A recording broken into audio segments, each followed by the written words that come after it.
안녕하세요. 모렴치한 시댁과 연을 끄는 30대 여성입니다. 남편과 저는 직장 동료로 만났습니다. 남편은 주변의 사람이 늘 끊이지 않을 만큼 다정하고 자상한 사람이지요. 남편이나 저나 좋은 게 좋은 거라고 둥글둥글 넘어가는 성격이다 보니 큰 소동이나 다툼 없이 2년을 연애했습니다.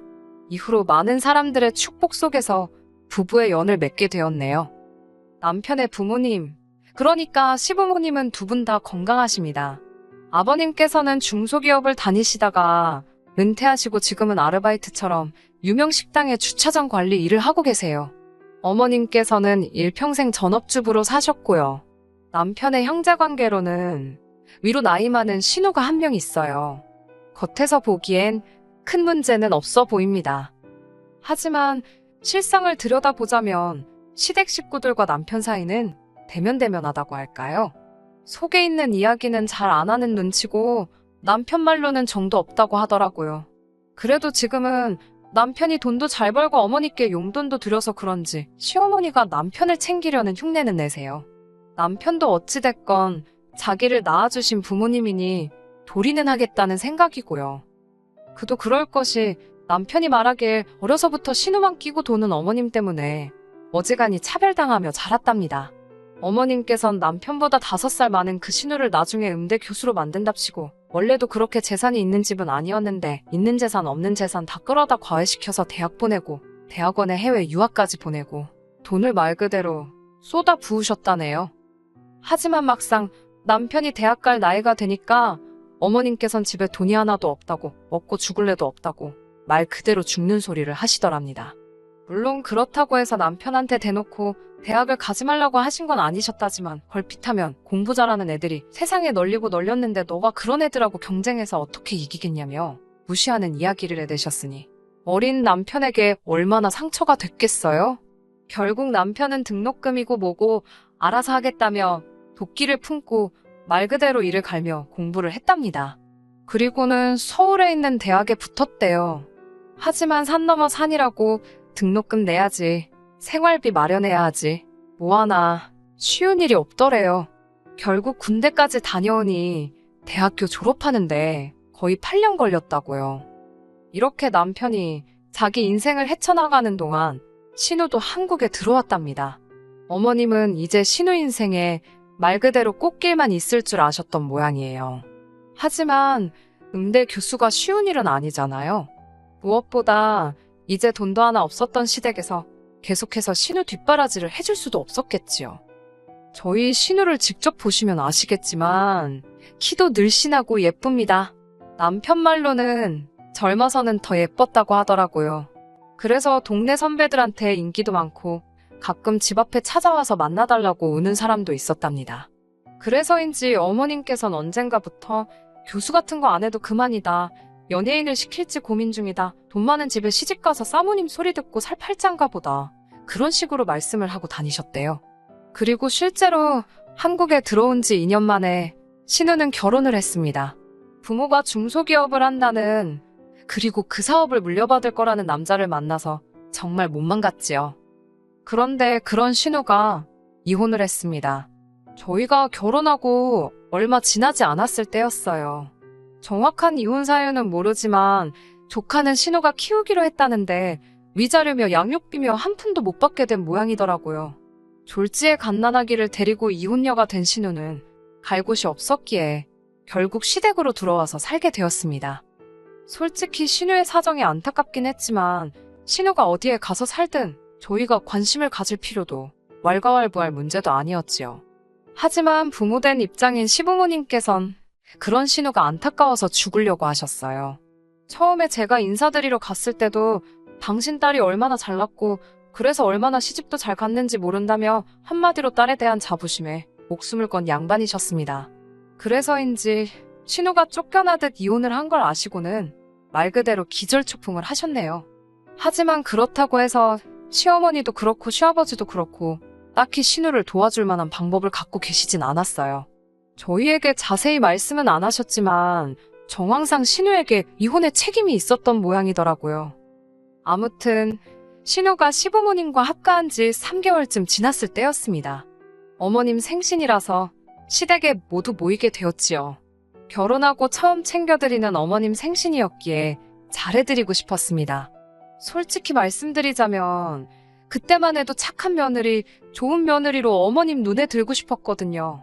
저는 친정부모님과 사이가 너무 좋은데 남편은 시부모님과 그렇지 못했으니 저 속이 말이 아니겠구나 싶어서 제가 중간에서 다리가 되어주고 싶은 마음이 있었지요.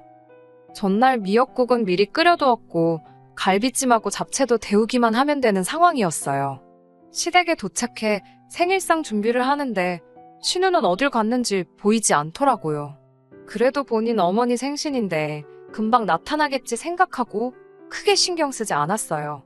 조카를 안고 계시던 어머님은 제가 하는 것들이 뭔가 못마땅하신지 계속 부엌 앞을 서성이며 혀를 차셨습니다.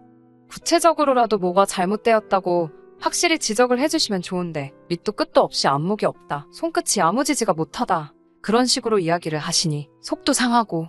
그런데 남편이 다 듣고 있었던 모양이에요. 부엌으로 들어오더니 어머님께 그러실 거면 이 음식들은 저희가 가져갈 테니 외식이나 하자며 저더러 그만 차리라고 하더라고요. 그러자 어머님께서도 시애미가 그런 소리도 못하냐며 사부치곤 다시 거실로 돌아가셨습니다. 그리고는 상차림이 끝날 때까지 남편이 옆에서 저를 도와주었지요. 어느덧 상을 다 차리고 수저를 놓고 있는데 신우가 작은 방에서 나오더라고요. 부스스한 머리에 잠옷차림. 아무리 그래도 그렇지 남동생도 오고 올케도 오는데 저럴 수가 있나 싶어서 어이가 없더라고요. 그래도 제가 뭐라고 할 군번이 못 되잖아요. 꾹 참고 앉아서 식사하시라고 그랬지요.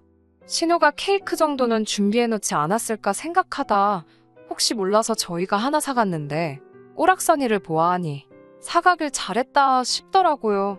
그렇게 생크림 케이크도 식탁에 올렸는데 어머님께서 네 신우는 생크림을 안 먹는답니다. 아니, 어머님 생신이지 신우 생일도 아니고. 그러자 남편이 그럼 저희가 가져가겠다며 바로 다시 상자에 집어넣더라고요. 그러자 어머님께선 아무리 그래도 초는 불어야 할 거 아니냐고 네 조카가 초 부는 거 좋아한답니다. 남편은 걔가 초 불면 케이크에 침 다 튀는데 그거 더러워서 누가 먹냐고 안 된다고 하더라고요. 그러자 어머님도 당신이 한 소리가 있어서 더는 말씀도 못하시고 너 마음대로 해라 그러시더라고요. 식사를 시작했는데 애가 얼마나 나분거리는지 어머님께서 식사를 거의 못하고 계셨습니다. 신우는 막말로 자기 엄마 생일에 자기 자식인데도 하나 신경도 안 쓰고 자기 밥 먹느라 정신 없더라고요. 보다 못한 제가 어머님께 제가 아이를 볼 테니 식사를 하시라 했습니다. 어머님도 고맙다 하시면서 애를 저에게 넘겨주셨어요. 정말이지 여기까진 아무런 문제도 없었습니다. 그런데 아무래도 제가 애를 안고 있다 보니 식사하기가 수월하지 않더라고요. 남편이 보다 안 되겠던지 3일 싸서 제 입에 넣어주었어요. 어른들도 계시고 민망해서 하지 말라고 눈치를 줬지만 남편은 개의치 않고 한 번 더 쌈을 싸서 제 입에 넣어주었습니다. 그런데 그때 신우가 갑자기 소리를 지르더라고요. 진짜 꼴 사나워 죽겠다며 재수없다고요. 어른들 앞에서 저도 저희가 실수하는 거 아닌가 생각했기 때문에 신우가 무슨 말을 하는 건지 이해는 됐지만 그렇게 정색을 하며 소리를 지를 일인가 싶었지요. 전 너무 깜짝 놀랐고 아이도 금세 자지러졌습니다. 그런데 더 가관이었던 건 신우가 울더라고요. 저랑 남편이 자기에 대한 배려가 전혀 없다면서. 신우 선에서 끝났으면 그래도 제가 어떻게든 이해하려고 해봤을 겁니다. 하지만 신우가 울기 시작하자 아버님이 수저를 집어 던지듯 내려놓으시곤 진짜 밥맛 떨어진다면서 방으로 들어가 버리시질 않나. 급기야 어머님께서 너네는 정말 못돼 처먹었다면서 그렇게 행복한 티를 내야 직성이 풀리겠냐입니다. 저흰 너무 황당했지요. 결국 신우까지 애를 확 낚아채듯 데려가선 식탁을 떠났지. 어머님께선 절 보며 사람 하나 잘못 들어와서 아주 집안 꼴 잘 돌아간다고 하신다는 말씀이 불쌍한 신우는 신경도 안 쓰고 먹여주고 받아먹으면서 실실거리는 저희를 보고 계시니 속에서 천불이 올라오신답니다. 그러면서 저희 꼴도 보기 싫다고 당장 나가라고 하시더라고요. 생일 주인공이신 분이 내쫓는데 달리 방법이 있겠어요? 남편도 얼빠진 얼굴로 신우의 뒷모습을 보다 어머님을 쳐다보더니 한숨을 내쉬곤 저더러 집에 가자고 하더라고요. 가라는데 뭐하러 버티고 있냐고요. 그렇게 현관을 나서는데 어머님께서 죄송했다 빌지는 못할 망정 지 잘났다고 나가는 꼴 좀 보라며 뒤통수에다 또 한바탕 쏟아내시더라고요. 어쩌라는 건가 싶어서 남편을 슬쩍 쳐다봤는데 남편 얼굴이 울그락불그락. 제가 위로랍시고 한마디 해봤자 별 도움도 안 되겠다 싶어서 남편 손만 꼭 잡아줬습니다. 그렇게 한 달 정도의 시간이 흘렀을까요?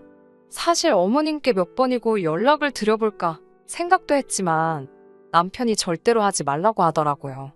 아니나 다를까 어머님께서 먼저 연락을 해오셨습니다. 제가 전화를 받으니 대뜸 괘씸하다면서 그러고 가놓고 연락 한 통도 안 하는 게 말이 되냐입니다.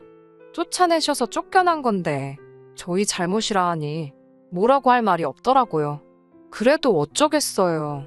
몇 번이고 죄송하다 말씀드리고 무슨 일로 연락을 주신 건지 조심스레 여쭈었지요. 그러자 어머님께선 당신이 기니 할 이야기가 있으니 남편에겐 말하지 말고 집으로 오라셨습니다. 무슨 이야기를 하려고 부르시나 싶어 불안하기도 했고 걱정도 되었지만 어떻게든 좋은 쪽으로 이끌어내서 시댁 식구들과 저희 부부 사이를 원만하게 만들 수 있으면 좋겠다고 생각하며 시댁에 가게 되었어요. 시댁에 도착하니 어머님만 계셨던 게 아니고 아버님과 신우도 있더라고요.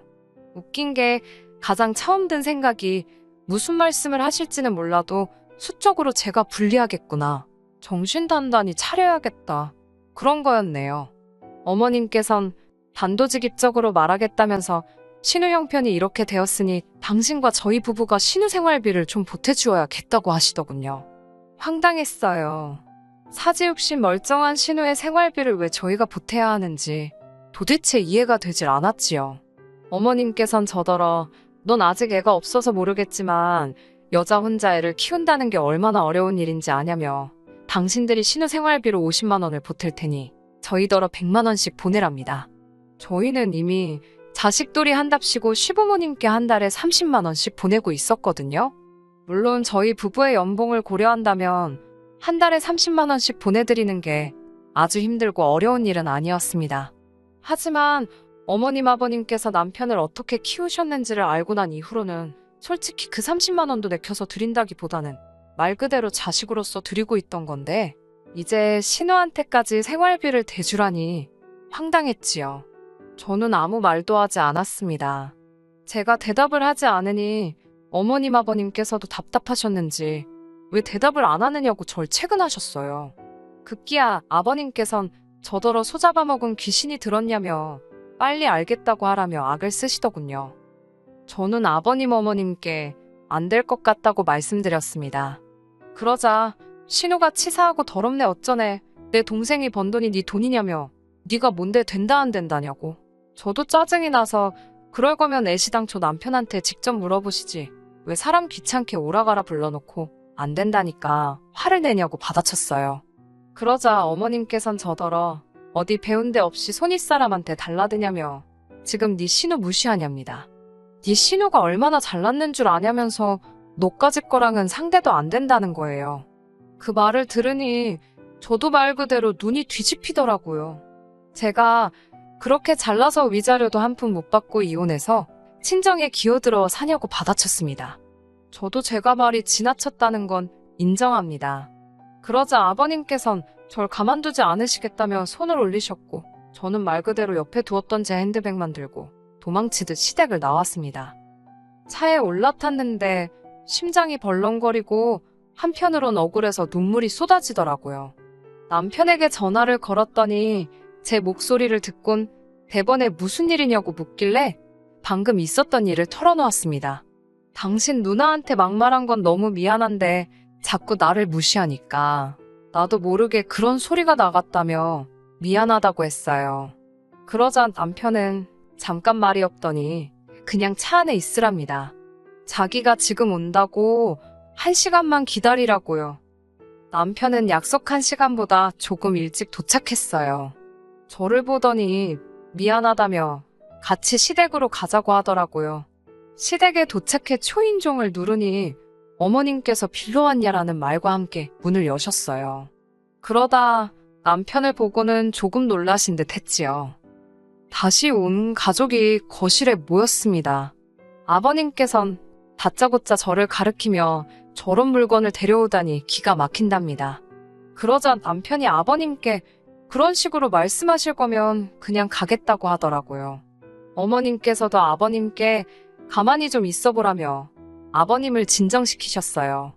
남편은 대뜸 그래서 총 해달라는 게 얼마냐고 어머님께 묻는 게 아니겠어요. 전 솔직히 좀 당황스러웠습니다. 늘 제 편인 줄만 알았던 남편도 결국엔 어쩔 수 없구나.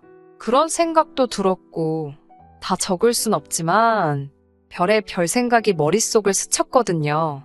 서운하기도 하고 허탈하기도 하고 저만 바보 된 것 같기도 하고 반면에 어머님의 얼굴엔 금세 화색이 돌았습니다. 어머님께선 한 달에 이래저래 150이면 넉넉지 않겠냐며 아까 저에게 말씀하신 금액보다 더 큰 금액을 부르시더라고요. 착한 아들이 이번에도 당신 뜻대로 해줄 거라 생각하셨던 모양이에요. 하지만 남편의 입에서 나온 대답은 뜻밖이었습니다. 그렇게 드리면 자기에겐 뭐가 돌아오냐고 묻더라고요.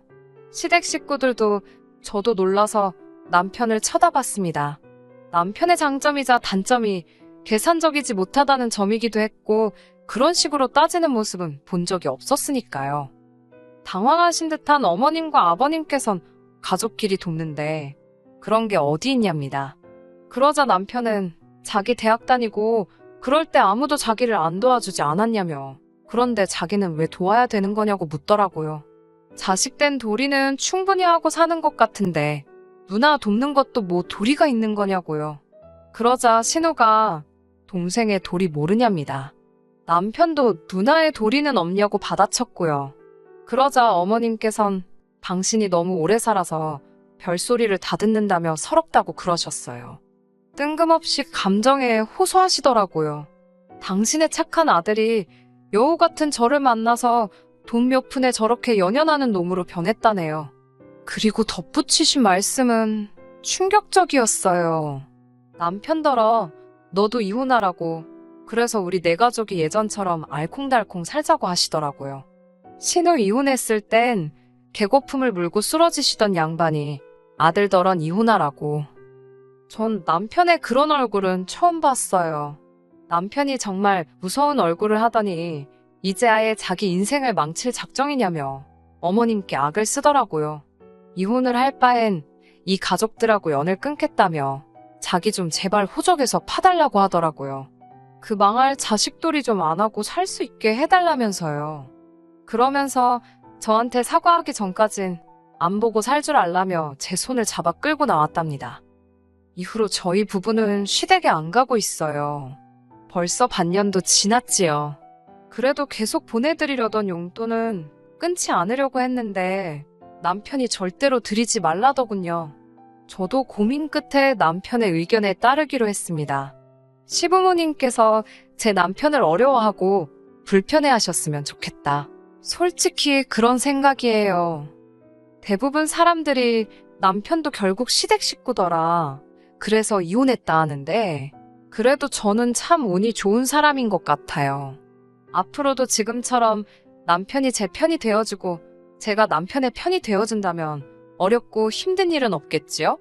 시부모님이나 신우를 생각하면 안쓰럽고 안타까운 마음이 들긴 하지만 멋대로 나서지 않으려고요. 제가 지금 지켜주어야 할 건 제 남편이니까요. 끝까지 들어주셔서 감사합니다. 오늘의 사연은 여기까지입니다. 구독과 좋아요, 알람 설정 부탁드리고 더 좋은 사연으로 다시 찾아뵙겠습니다. 감사합니다.